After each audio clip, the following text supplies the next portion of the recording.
اور اس رات میں بھی اللہ تعالیٰ فرماتا ہے، میرے نبی نے فرمایا کہ میں سب کی بخشش کرتا ہوں جو اٹھے ہوتے ہیں، رو رہے ہوتے ہیں، 5 آدمیوں کے سوا، 5 انگلیاں۔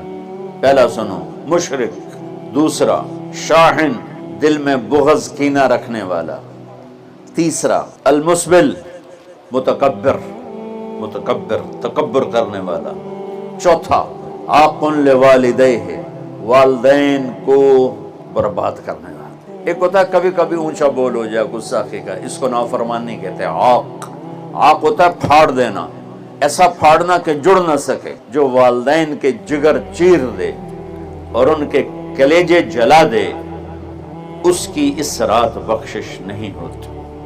وہ مدمن خمر، اور روز شراب پینے والا، عادی نشے والا، ایک اس کی بخشش نہیں ہوتی۔